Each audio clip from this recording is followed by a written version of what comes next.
Hello, my name's Olurotimi Osha. I like talking about American presidents. I've been discussing our 32nd president, Franklin D. Roosevelt, and I've been talking about his infamous and Executive Order 1966, which led to the uh, unfortunate mass incarceration of Japanese Americans following the bombing of Pearl Harbor. I realize, it is it can be such a triggering moment, discussing, how the U.S. government uh, broke its own laws and did something that was very similar to what its uh, enemy, Nazi Germany, was doing to its uh, minorities. That's the Jewish people, as it was, wholesale, exterminating them in these concentration camps. And while we were at war, there was the United States. We were defending democracy, but at the same time, we had carted off, wholesale, law-abiding Japanese Americans just because of their Japanese ancestry. And they were over 120,000 of them, were displaced in these abysmal concentration camps. So of course it can appear that it might misrepresent FDR and make him seem like a bad president, right? Because obviously what the Nazis were doing was bad, and breaking the laws, and things that laws executing orders that were discriminatory to a race of Americans, obviously would make that president appear bad.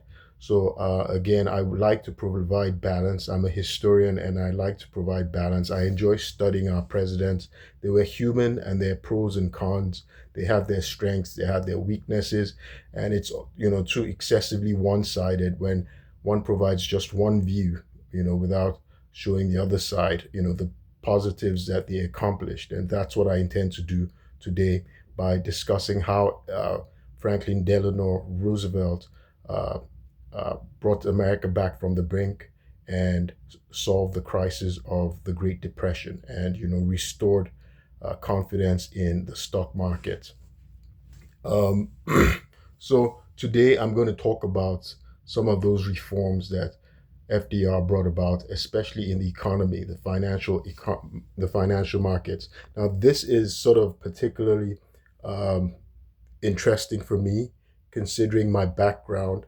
Let me just put it out there that I was a stockbroker. So a lot of the laws that I'm going to be discussing and reforms by FDR, they were still in existence, over 60 years after FDR, over 70 years. They're still in place till today. They still regulate our markets. So as a financial advisor, formerly a financial advisor, I had to be licensed. That's due to the work of FDR, right? His rules, the reforms he brought about following the Great Depression, and so um, you know, I'm going to be talking about some of these acts and that he signed into law that regulate the uh, the financial markets, our economy, and it's sort of restored America's economy and even made it more buoyant. Um, of course, I think I've talked about something FDR did earlier in an earlier video. That's regarding the gold standard. So FDR ended the gold standard. He ended the gold standard with Executive Order 6102. He ended the gold standard. Remember, I'd done an earlier video discussing how President McKinley, our 25th president, established the gold standard. And even in the 19th century, the Republicans, we were very interested in the gold standard because, one, the gold standard directly pegged, currency to a fixed gold amount, and so people could convert, cash for gold. They could convert the dollar for gold because it was gold was fixed at a certain uh, convertible rate with the dollar back then, so you had to have a fixed amount of gold reserves to have a certain amount of currency. So that was, they were easily transferable, easily convertible. It was linked. But following the Great Depression, right, uh, FDR would end the gold standard, right? And he had the Gold Reserve Act. He also banned with Executive Order 6102, he banned the private ownership of gold, right? And everyone had to sell their gold to the government. And so there was also something else he did. So with the Gold Reserve Act, what he did was he he devalued the dollar, he devalued the U.S. dollar, and once the government bought everybody's gold for a certain amount, for about 20, just over $20, about $20.67, he now changed the value of gold. Once the government now had all the gold, right? They had a monopoly on gold. He now raised the value of gold to $35. That immediately devalued the U.S. currency. It devalued the dollar. So it also allowed him to print more money and to print more money in the in circulation. And that was how FDR was able to finance his New Deal programs. And there were a lot of programs, including welfare. I'm not going to talk about the welfare reforms. There are many things he passed. FDR, of course, passed the Social Security Insurance Act, right, that provided Social Security, which we still have today. Um, I'm going to talk about what he did in the financial markets, the capital markets. That's where I worked. I was a financial advisor. Um, so I was licensed. This is due to what FDR did. I had to be licensed as a stockbroker to work in finance. I worked in a big bank, an investment bank. I've worked in a commercial bank. So I'm going to talk about the things he did, some of the reforms. So he established the, he passed the Securities Act of 1933, which required full disclosure to investors, right? It required stockbrokers, investment firms to provide full disclosure to their to their investors. Uh, so remember what led to the stock market crash and then the Great Depression? There was over speculation under the Treasury Secretary Andrew Mellon, who had been a former bank president himself. He reduced taxes using what he called scientific taxation. So he reduced taxes. So this allowed, according to him, it allowed business, big businessmen, wealthy people to, once he reduced taxation on wealthy business people, on the rich, he said he assumed they would invest in companies. The companies they invested in were in company stocks. They invested in the stock market. It only led them to over speculate. So there was a stock market bubble. What it turned out that the stocks they were buying, right, of these companies, they were just using the money, right? The banks were just using the money to lend them to Europe, right? Europe. This was after the First World War, and so Europe was rebuilding, and they were trying to pay off their debts. They would lend. They thought they were investing in Germany. Germany instead was just paying back its the reparations that had been imposed on it. Right, there were some reparations and fines, penalties on Germany uh, due to the Treaty of Versailles, and so Germany was paying back these things. So there was no real economic activity going on. It was just debt that was being circulated. So eventually there was the over speculation. There was a market bubble, and so the stock market crashed. Most of the banks in America, over half of them failed. They went out of business. So because when people when an individual takes their money, they take it to the bank, they deposit it. The bank actually lends that money out, right? It lends out money to because the money just doesn't sit there. The bank doesn't just take your money and leave it sitting down. No, the bank lend makes a loan to a business and collects an interest. That business, they go and set up, something they sell. They're supposed to generate revenue and pay back their loans, their debts with interest. In this case, these businesses were actually making loans to Germany, which wasn't building anything, which was just paying back debt. So there was no real economic activity going on. So the what caused the Great Depression is very complex. So this is part of what I had the benefit of learning, not just from business school, but you're required to sort of learn the markets, the economy, when you become a banker or you want to be a financial advisor, a stockbroker. So again, my background, disclaimer, not uh, I'm no longer a financial advisor. My licenses are expired. I left the industry since 2008, and so I'm going to get in there. That I left. That was when there was actually another financial crisis, and that was after some of the reforms that FDR had passed since 1933 and 1934 and 1940. Some of them were removed in 1999. One of the reforms he created was what's called the Glass-Steagall Act.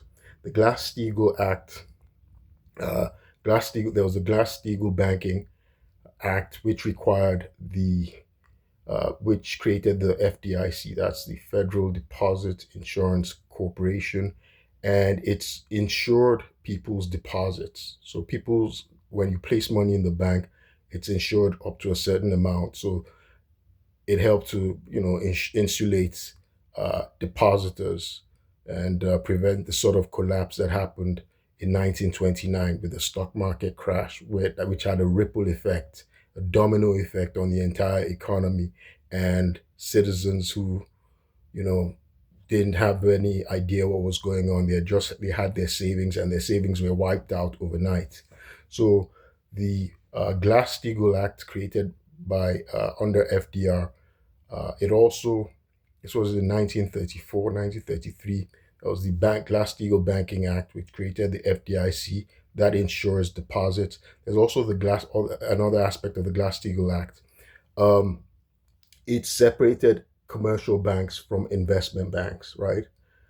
In 1999, Bill Clinton would repeal this Glass-Steagall Act, right? So an investment bank is different. Used to be different from a commercial bank. A commercial bank has a consumer bank. That's where you can go in, you deposit money. They make loans. Commercial banks make loans. They can give you a mortgage. That's different from an investment bank. An investment bank, they don't accept deposits. They don't deal with individuals. They raise money. Raise capital for businesses, for corporations, right? A place like Microsoft, right? A business, they need to raise capital if they want to go public, right? Everybody talks about Tesla and what's his name, the richest man in the world, Elon Musk, the guy from South Africa. Um, Everybody talks about him. The reason why we know he's the richest, right, man in the world is not from money he has in the bank. No, it's from his stocks, right? The stocks, the value of the stocks of his company, what they're trading at, the amount of stocks he had, and they're trading at a certain point. So the sort of financial institution that deals with the sale of stocks, right? And initial public offering. An initial public offering is when a company wants to go public, when they want to sell their stocks on the stock market for investors, the public, so they can invest in the company. The company wants to raise money. In America, the company wants to raise money. They can sell their stocks. They can offer shares, right? And they issued, they're converted to stock certificates, and they can, a stockbroker, right? This is what I used to do, can sell their shares in the markets. So but they do have to do what's called an initial public offering. So one of the things investment banks do is they're the ones who are involved in the initial public offerings. And if one company wants to buy another, if you notice Facebook, it's a big company, right? Today, Facebook bought so many other companies. Instagram, he owns WhatsApp. They keep buying so many other things. The same thing with Microsoft. They buy so many other companies. So it's an investment bank that helps them do that deal, right? They're the ones who will value the companies, and they would do the what's called the mergers and acquisitions. So they're these, they do a lot of research and stuff. So those are the jobs of an investment bank. So I've worked in an investment bank in the sales and trading area, right? So the sales, you're selling the stocks, right, to wealthy investors. I've also been a financial advisor. So I used to work for Bank of America. Bank of America is big. So by 1999, there used to be this separation. So if you worked on the commercial side of a bank, you couldn't work on the investment side. So an investment bank had to be separate from a commercial bank. They were two different entities. But with the repeal of Glass-Steagall, and then one of the reasons why the Glass-Steagall Act was sort of removed, they say because of competition, right? It was now a global economy in the 90s, and our competition was now Japan, China, there are all these foreign banks, and they didn't have the sort of separation that America had. And so, to make American banks more competitive and to give them more opportunities, I think it was, suggested that the Glass-Steagall, the separation, should be done so that, American banks could be more competitive. So by the time I entered banking, I think it was in 2003. This was after my MBA. I first joined a big bank, one of the big. It was a big five banks then. Wachovia Securities. I first joined on the banking side, and then I was fortunate. I moved to the investment bank side, to the investment banking side, the private bank, wealth management. So I was very fortunate. I did all of that within this one bank, and so they trained me. You go through all this training. I normally advise people, just because of the amount of regulation and training. You have to get all these licenses, certifications, and that's because of the work that FDR did, Franklin Delano Roosevelt did in restoring confidence to the market, to the investor and the economy. So when I got into banking in 2003, even though I already had an MBA, I was highly educated. I had about 3 degrees then. I had an accounting undergrad. I had an MBA in accounting. The bank I joined, they trained me all over again. So they put me through the first 3 months. They actually sent me through what was called, I think they call it a university. So they're paying you to take classes every day. You're in class, you're learning all about banking, and you have to be taking certifications, passing them before you can actually go live and start working. So when I moved over to the investment bank side, I was very lucky. It's not normally done. So one of the good things about joining a big financial services company is you can move around, right? You can move around based on your performance, and this was what I was able to do back then. So when I moved onto the investment bank side, the private bank, um, so what Wachovia Securities is now part of Wells Fargo. So they're now called Wells Fargo Advisors. When I moved there, I now started training in securities regulation. I had to take all the securities regulation and classes. And then I also went to Bank of America, did the same thing. So I got licensed as a stockbroker. So I took the Financial Industry Regulatory Authority, Financial Industry Regulatory Authority. Yeah, so FINRA, it's called FINRA Series 7. It's called the General Securities Representative Exam Series 7. So that's allows you to be licensed to buy and sell stocks, securities, derivatives, whatever, on behalf of clients, right? And it's also a way for the SEC to be able to regulate and discipline you, right? So I'm going to explain the acts that FDR introduced from 1933, the reforms and the acts and the laws. So I'm just giving my experience, like so we can actually have a tangible, a concrete idea, concrete, an awareness of the impact of FDR's laws and make it, it's practical. Because as a stockbroker, as a financial advisor, as a banker, I had to deal with the reforms of FDR that were passed, 70 years ago. They impacted me. I had to go through them. Regulation, taking exams, taking licenses, understanding products, understanding the markets, understanding the laws, what I could do and what I could not do. And um, I took the FINRA exam. I scored 92% on that. So derivatives, options, that was something that I valued highly because I mentioned that I studied accounting, right, prior to going into banking. So in accounting, there was a class I took, of course, accounting research and communications. We had to write a paper, an accounting research paper. I chose to do accounting for derivatives and hedging activities. Derivatives, part of derivatives, for instance, are options. That those are derivatives. This doesn't constitute financial advisor advice, by the way, because I'm not licensed anymore. So I don't practice. I'm no longer a financial advisor, but I'm just giving an idea of the impact of FDR's reforms. So it had to be a licensed person who's knowledgeable, not a quack selling stocks to an investor, right? Providing financial advice. Uh, one other thing that I did was I did the Series 66 investment advisor, and it's also uniform combined state law exam, investment advisor representative exam, Series 66. That was under, the reason I'm raising my voice is I don't know how, sometimes I know the volume tends to be low. So that was under another act that was created by FDR. It was in 1940. It was called the uh, Investment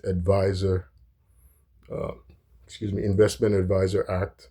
So this regulated investment advisors, the activities of investment advisors. And then there was the Investment Company Act of 1940 as well. This regulated companies that buy securities, right? They deal in sale and buying of securities. So, like investment companies, portfolio companies, if you go to a mutual fund or whatever, so these they regulate their activities, how they operate. So now let me go into the actual uh, uh, acts that he created. So FDR created the SEC, which is the Securities Exchange Commission. It wasn't established before. He created it in 1930. Um, he created the Securities Act in 1933. The Securities Act that required full disclosure um, to investors. It required that companies had to register with the SEC as a Securities and Exchange Commission. They had to provide a prospectus, right? A prospectus. So that's another thing that investment banks do. They provide a prospectus. Um, so they provide a prospectus. The prospectus shows the management of the company, and it has the financial statements of the company, and the financial statements have to be certified by a certified public accountant. So you see why CPAs are very, very important, right? So you have to audit their financial statements, and they have to be certified by a CPA. So were part of the rules that were created by FDR. So one of the things, so you see, there's a lot of regulation, there's a lot of certification going on, there's a lot of more professionalism in the financial sector. This was what FDR brought in. So one of the things that I normally, just because of the training I had to undergo when I got into finance and banking, and I tried to, there was a time I was trying to um, advise a younger person who was not interested in going to college. I went to college, so I like to encourage people to go to college, but this person said it was too expensive for them, and so I said, well, if you don't want to go to college, he was graduating from high school. Look for a way to go into banking, right? Banking is the only other place apart from going to university where you get as much training as you would in a university. They spend a lot of money on you. There was the banks I worked for, they invested a lot in my training, right? So in fact, you study more than, in fact, you learn a lot more than you do in school, really, when you go and work for. But of course, you're dealing in finance, right? Finance, banking, and companies. So a lot of, if you're in, for instance, if you're in an investment bank when you're in sales and trading. So there are different aspects of an investment bank. There's sales and trading. There's a bread and butter, which is mergers and acquisitions, right? They're the core investment bankers. There are many other parts, right, in investment banking. But in all of them, you have to learn a lot about companies. We have so many companies in America. We have companies all over the world. A stockbroker, a trader, an investment banker, they can help you invest in companies all over the world, not just American companies, right? It's interesting, they have a stock exchange in Nigeria as well. So fortunately, my dad, he's late now, may his soul rest in peace. He was a bank chairman, a bank CEO in Nigeria. He was an investment banker. So he was chairman of the largest the government's investment bank in Nigeria. We had a mixed economy then. My uncle, his youngest brother, um, was chairman and president of the Chartered Institute of Stockbrokers in Nigeria. So we have a stock market as well. He's also chairman of one of the leading investment firms in Nigeria, right? So we have stocks, we have stock markets, we have markets in Nigeria as well, all over Africa and Japan. So as a financial advisor or trader, if you work for a bank and you deal with investments, you actually learn the markets all over the world, right? So I remember when I worked at Bank of America, worked at Wachovia Securities, you have monitors and screens, you tickers, and you can see the markets, financial markets all over the world, right? You can see the trades, and of course we have different time zones. So it's another reason why people in investment banks tend to work very long hours because maybe they're looking at the markets uh, in Japan, in another country, in Europe, because they're on a different time zone. I think England. Then maybe it's 5, 6 hours ahead. Nigeria is about 5 to 6 hours ahead.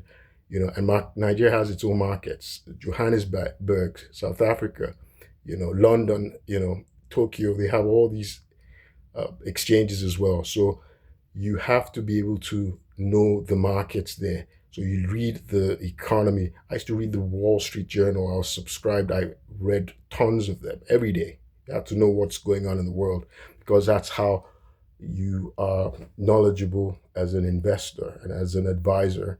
So this is training for somebody who does not want to go to college. They can actually get a lot of education going to work in banking and finance because you get a lot of training. You just continue to learn every time, and then it take you through certifications. Any product you want to deal with, you have to be certified for it. You go through a license, be certified for that product, and the bank pays it, and they're paying you as well, right? So you don't need a college degree. You don't need just need a high school education, and then you get those certifications and licenses. So for people who are not interested in college, but they want to have a good career, you can consider uh, banking and finance. The training is excellent. The only thing is, well, you have to have a clean record, right? So you have to have a clean record.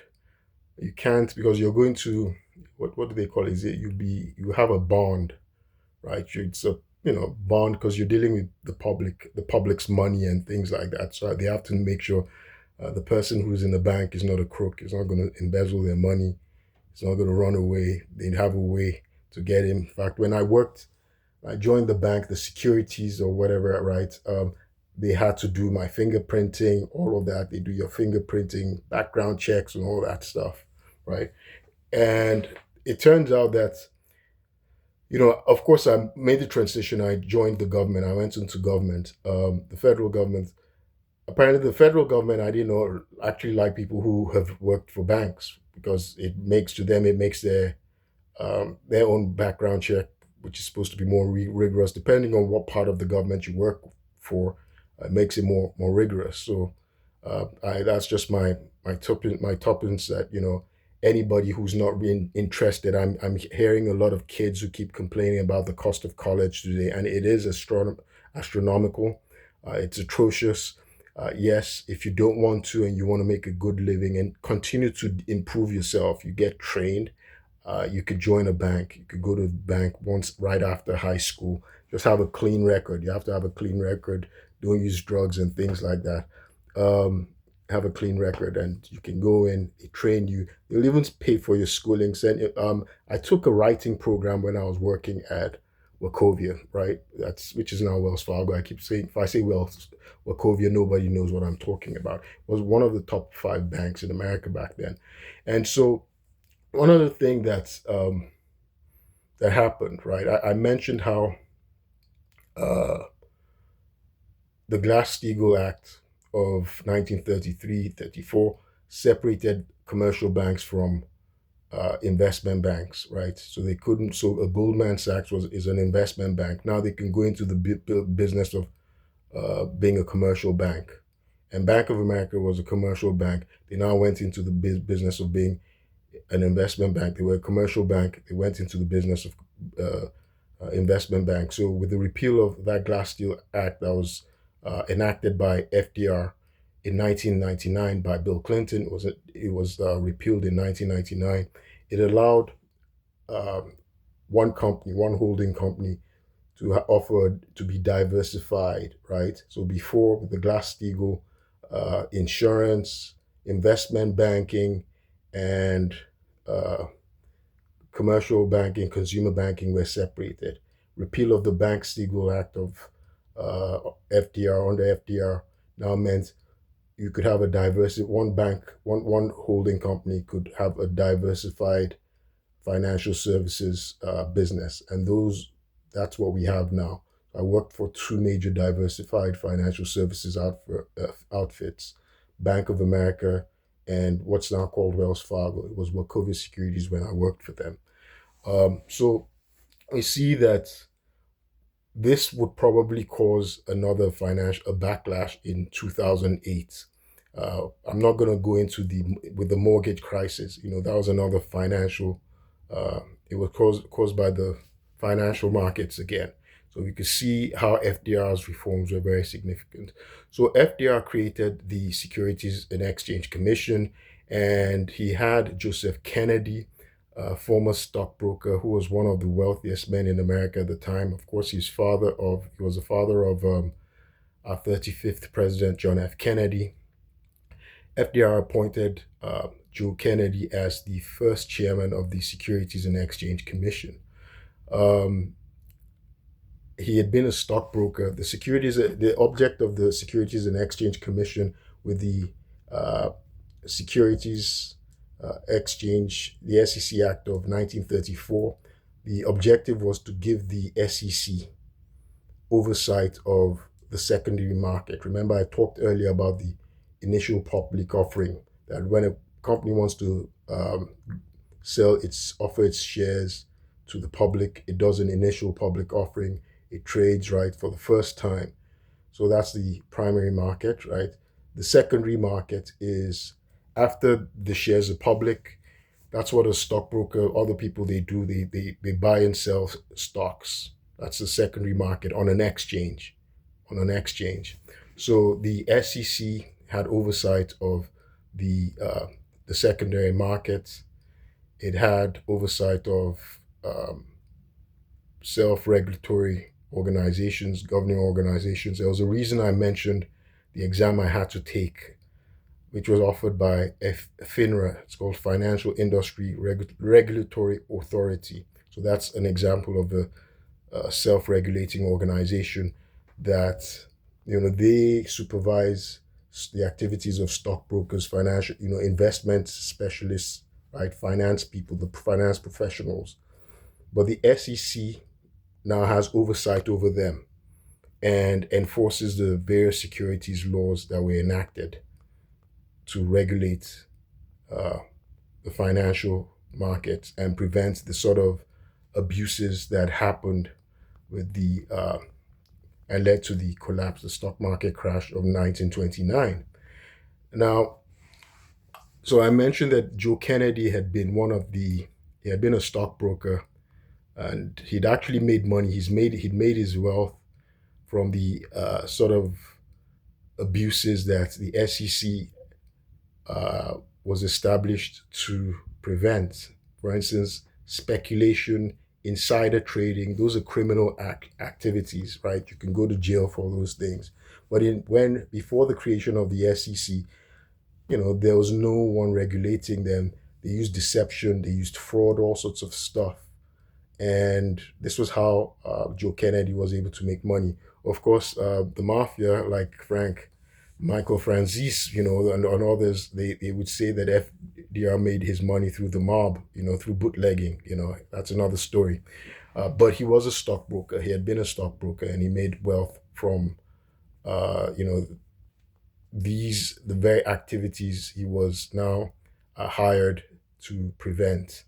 So when the public was concerned that FDR appointed Joe Kennedy the first chairman of the SEC, they said FDR was supposed to have retorted um, facetiously. Obviously, he said, "You set a thief to catch a thief," right? Or something similar to, well, that crooks, it's criminals who know where the bodies are buried, right? So I don't know how truthful he was that he said that, but everybody, it's in his biography. Everybody, that's in FDR's biography. Everybody talks about it.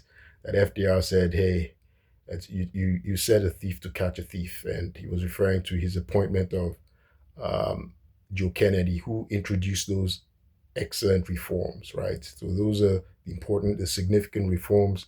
The SEC created oversight. It had established oversight of the exchange markets, the exchanges, and the self-regulatory organizations that were now required that financial professionals had to be licensed. They had to be monitored, right? They had to take continuing exams and things like that. And it also enforced the laws, securities laws. So there are many things that the SEC did. Um, the you know Apart from the prospectus, the requirements concerning prospectus, full disclosure, that's regarding the Securities Act of 1933. So the Securities Act of 1933 deals with disclosure, and it also was to prevent uh, misrepresentation, deception. Not that salespeople, stockbrokers, finance professionals could not use deception in selling securities to investors. So they couldn't use deception, fraud, misrepresentation. Those things were now prohibited. And so that's the Securities Act of 1933. Full disclosure. They had to have a prospectus. Investors had a right to know who the management of a company was, details of its activities, what they do, the public financial statements that were certified, right? They were certified by a certified public accountant. So you see where CPAs are very important. They're very important for our, the regulation of our, the capital markets in America. So yeah, there are these very important reforms that FDR did. So all of these reforms. What else did he do? I've talked about the Securities Act. I've talked about the Securities and Exchange Act. The Securities Exchange Act of 1934, which established the SEC itself and provided the regulatory oversight. Uh, and of course, I've talked about the Investment Company Act, which regulated the companies that sold securities, and the Investment Advisors Act, which regulated the investment advisors. Like, I was an investment advisor representative as well, no longer one, but I had to take the 1966. It regulated uh, their activities. And of course, there was the Glass-Steagall Banking Act of 1934, created the FDIC and ensured the deposits of customers, and it created uh, the Glass-Steagall Act also created the glass wall. We call it the glass wall, separating the uh, investment banks from commercial banks. You're an investment bank, you can't be a commercial bank. So it prevented the abuses, and so for the customers to also know what's going on. So On my resume, I normally, when I was working at Bank of America, there's a part of Bank of America where I worked, and they dealt with private equity, right? Private equity. They dealt with ultra wealthy investors, right? The rules for them are different. So I normally write Bank of America, BANC. That's how the bank spelled it. That was actually a requirement, a rule. And when people see my resume, people think, oh, he is so careless. He can't even spell bank, spelling it as BANC. So, which was actually a rule, right? Part of the financial rules that if you're not a deposit collecting um, bank institution, you can't call yourself a BANC, a bank. Sorry, you can't call yourself a BANK, a bank. So we use the C, BANC. Unfortunately, it's the people in the industry that know. So we use that bank, BANC, to be able to indicate that we are not actually the deposits collecting side of the bank, right? We're actually private equity. We deal with investments. So we use BANC. So these are part of the reforms, regulations that FDR introduced in the wake of the Great Depression to tackle the Great Depression successfully. And it rejuvenated America's capital markets are and the economy in general. I've talked about the Gold Reserve Act, which it banned private ownership of gold, and it also allowed with the government's monopoly of gold, it allowed the government to devalue the dollar and print more money and create these the New Deal programs that created jobs. He created a lot of jobs. I may do another video just talking about uh, the other programs that FDR uh, created that helped to deal with the Great Depression. But today I was just discussing what he did specifically with regard to the capital markets and the regulation of the actors and activities of the financial markets, especially particularly Wall Street, which was uh, a, a, a catalyst, a major factor in the stock market crash, of course, and the eventual Great Depression. Um, so FDR was very significant, and I hope that this discussion is sufficient to provide that balance that I wanted to give today. That yes, FDR, I've been doing videos, and of course, because of my background in law, I've been very interested in going into the unconstitutionality of the anti canon laws of Korimatsu, uh, Yasui, and Hirabayashi that came about from the infamous internment of Japanese Americans during the Second World War. But FDR was not just doom and gloom. He was, there's a reason he's actually routinely ranked as our second best president after my favorite president, Abraham Lincoln. He did a lot. Of course, he's the only president who had 4 terms. And of course, it was after him. That was the reason why they had to have a 22nd Amendment to set a limit on 2 terms. So he had 4 terms, but he did an awful lot on his 4 terms. There were aspects of FDR that I was not a fan of. I've read a couple of his biographies, and something that's consistent is that he was a very crafty, deceptive man. That was part of his MO. He was very cunning. I didn't like that cunning aspect of him. In fact, and he was intentionally very misleading, deceptive. He would intentionally start a rumor. He had people around him that were rumor mongers, and he would intentionally drop something to someone he knows spreads rumors, and he'd say, "Keep it secret. This is on wraps." So he could.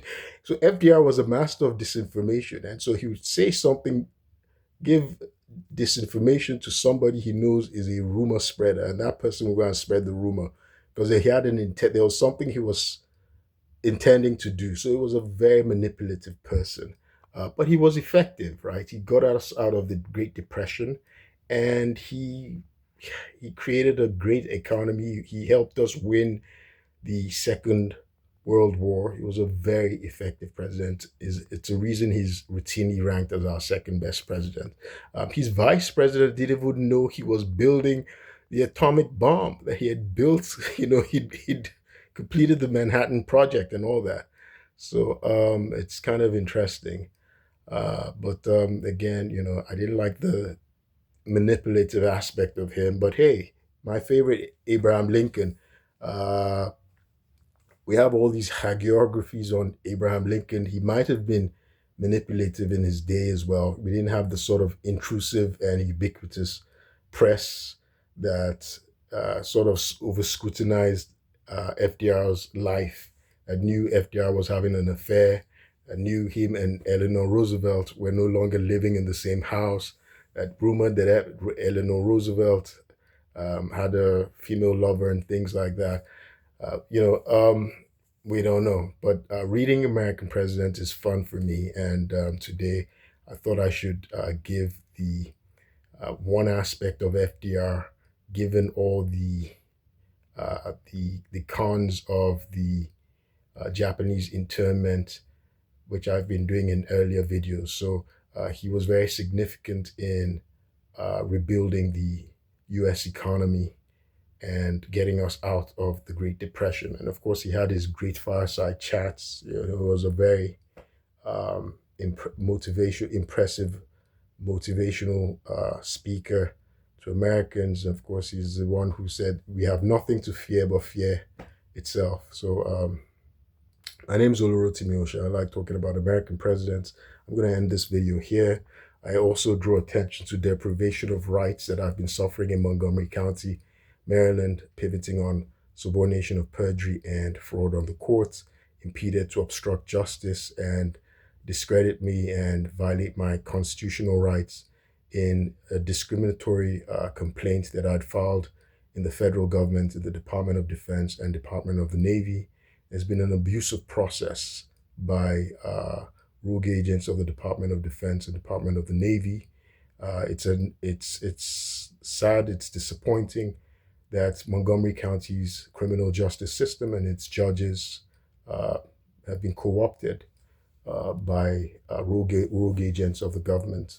I'm a law-abiding American citizen, and I hope to get a redress. That's what we do as Americans. We are able to seek redress for abuses, for our grievances. That's our First Amendment. And if a government agent actually does uh, take inimical actions, deleterious actions that impede that process, that's called obstruction of justice, and that's a crime. It's unfortunate that our government, agents of our government, are starting to look like the apparatchiks that functioned in Soviet Russia. But America is not Soviet Russia. We are a democracy, we are a republic, and we stand on the rule of law. And I'm hoping to get justice. Thank you. I'll keep you posted.